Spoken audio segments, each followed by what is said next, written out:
കുറച്ച് സീരിയസ് കാര്യങ്ങളൂടെ പറഞ്ഞങ്ങ് നിർത്താം. എന്നുവെച്ചാൽ അങ്ങനെയല്ല, നമുക്ക് ആർപ്പി കയറാം. മെയിനായിട്ടുള്ള കാര്യം എന്ന് പറഞ്ഞാൽ ഗൈസ്, നിങ്ങൾക്കറിയാം ടി വിയിലെ 2-3 പ്ലേയേഴ്സിനെ നമ്മൾ ടി വിയിൽ നിന്ന് എടുത്ത് കളഞ്ഞു.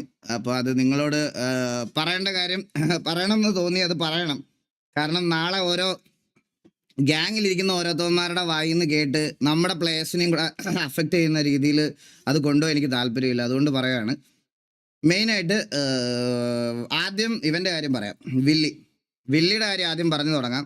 വില്ലിയുടെ കാര്യം എന്ന് പറഞ്ഞാൽ, ഒരു രീതിയിലും നിങ്ങൾ അവനെ റിക്രൂട്ട്മെൻറ്റ് ചെയ്തതിന് ശേഷം അവൻ്റെ ഒരു രീതിയിലുള്ള ആക്റ്റീവ്നെസ്സും നമുക്ക് നമ്മുടെ ഗ്യാങ്ങിൽ ഫീൽ ചെയ്തിട്ടില്ല. ഒന്നത്.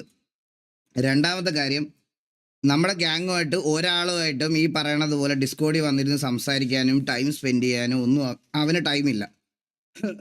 അതായത് അവന് ബാക്കി വേറെ കുറേ കാര്യങ്ങളിലോട്ടേക്ക് മാത്രമാണ് ടൈം ഉണ്ടായിരുന്നത്. നമ്മളത് കുറേ വട്ടം പറഞ്ഞു, എടാ ആക്റ്റീവ് ആവ് എന്നുള്ളൊരു കാര്യം ഇങ്ങനെ കുറേ വട്ടം അങ്ങനെ പറഞ്ഞ് കേൾക്കാത്തതിൻ്റെ അടിസ്ഥാനത്തിലാണ് വില്ലിയെ നമ്മൾ എടുത്ത് കളഞ്ഞത്. Manu Soman bro, thank you so much. PLN10 and Balan video കാണാം. Hi eagle bro, welcome back. Eagle gaming, thank you so much 100 bro. Sawyer wizard bro, thank you so much 200, welcome. അപ്പോൾ അതുകൊണ്ടാണ് അവനെ എടുത്ത് കളഞ്ഞത് മെയിനായിട്ട്. രണ്ടാമത്തെ റീസൺ അമ്പത്തൂരിൻ്റെയും പപ്പടത്തിൻ്റെയും റീസൺ മെയിനായിട്ടെന്ന് പറഞ്ഞാൽ, ഗ്യാങ്ങിൻ്റെ പേര് മിസ്യൂസ് ചെയ്തു എന്നുള്ളൊരു പേരിലാണ് നമ്മൾ ടൈറ്റിലിട്ട് അവരെ ഒഫീഷ്യലി പുറത്താക്കിയത്. അതായത് ഞാൻ നിങ്ങളുടെ അടുത്ത് കാര്യം എന്തോന്ന് പറഞ്ഞുതരാം. അമ്പത്തൂരിൻ്റെയും ഈ പറയണ വജീറ്റയുടെ ഒക്കെ പേരിൽ ഇതെന്താ നെറ്റ് പോയോ? ഇല്ല, പോയി കുണ്ണാവിഷൻ. പോയെങ്കിൽ ഞാനിത് അടിക്കുമായിരുന്നു, ഇവിടെ കത്തിക്കുമായത്. പോയെന്തോ ആണില്ലല്ലോ. അപ്പോൾ അമ്പത്തൂരിൻ്റെയും വജീറ്റയുടെ ഒക്കെ പേരിൽ നമ്മുടെ റാൻഡം ഗെയിമിംഗ് കമ്മ്യൂണിറ്റിയിലുള്ള പെൺകുട്ടികളൊക്കെ വന്ന് പരാതികളൊക്കെ പറയാൻ തുടങ്ങി. അതാണ് ഇതാണെന്നൊക്കെ പറഞ്ഞു. അപ്പം ടി വിയുടെ സിറ്റുവേഷൻസ് ഉണ്ടാകുമ്പോൾ, അതായത് നമ്മുടെ ടി വിയിലുള്ള മറ്റു പ്ലേയേഴ്സിൻ്റെ അടുത്ത് വന്നിട്ട് പറയുക, പെണ്ണേഴ്സില്ലേ അത് സോൾവ് ചെയ്യും നീയൊക്കെ, എന്നിട്ട് RP കളിക്കുക, അത് കളിക്കുക, ഇത് കളിക്കുന്നു. അത് നമ്മുടെ കൂട്ടത്തിലുള്ള കളിച്ചുകൊണ്ടിരിക്കുന്ന പ്ലേയേഴ്സ് എല്ലാവർക്കും ബുദ്ധിമുട്ടായി തുടങ്ങി.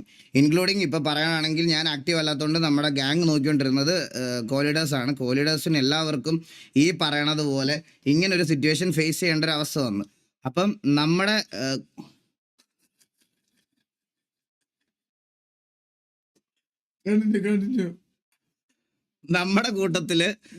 കൂട്ടത്തിലുള്ള ആൾക്കാര് ആർക്ക് ഈ പറയണത് പോലെ ഫീൽബാഡ് അടിക്കാൻ തുടങ്ങിയപ്പോഴത്തേക്കിന് നമുക്കും അത് ഇതായി തുടങ്ങി. അതായത് വേറെ ഈ വെളിയിലത്തെ കാര്യങ്ങൾ എടുത്തു വെച്ച് ടി വിയുടെ പേര്, അതായത് ഞങ്ങളോടാണ് വന്ന് പരാതി പറയണേ.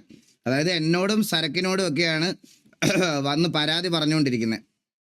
അപ്പോൾ അത് കേൾക്കുമ്പോൾ നമുക്കും ഒരു ഫീൽബാഡായി തുടങ്ങി. കുറേ വട്ടം പറഞ്ഞു, ഇത് സോർട്ട് ഔട്ട് സോൾവ് ചെയ്ത് നിങ്ങൾ എന്തോ വെച്ചാൽ സംസാരിച്ച് സോൾവ് എന്ന് പറഞ്ഞപ്പോൾ അത് ഗ്യാങ്ങിൻ്റെ പേരിലേക്ക് ബാധിക്കുന്നത് കൊണ്ട് നമുക്ക് ലാസ്റ്റ് അങ്ങനെ ഒരു ഡിസിഷൻ എടുക്കേണ്ട വന്നതാണ്. അതുകൊണ്ടാണ് അങ്ങനെ ഒരു ഡിസിഷൻ എടുത്ത് അവർ രണ്ടുപേരെയും S25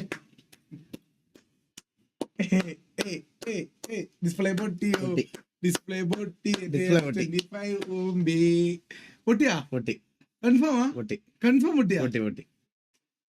അപ്പോ ഗൈസ്, എന്റെ സാംസങ്ങിന്റെ കോൺട്രാക്ട് അവസാനിച്ചു. Thank you very much. ഇതൊരു സപ്പോർട്ട് ചെയ്ത എല്ലാവർക്കും വളരെയധികം. ഇത് ഒരു ആഗ്രഹമായിരുന്നു സാംസങ്, പക്ഷേ ഇന്നത്തോടു കൂടി അത് അവസാനിച്ചു. Thanks a lot.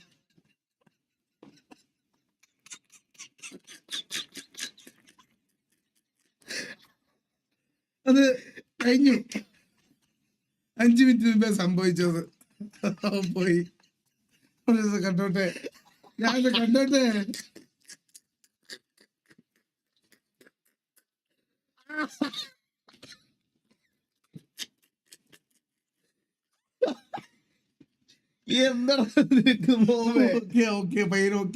Samsung S25 ultra പറയ വിടാലും പൊട്ടില്ല.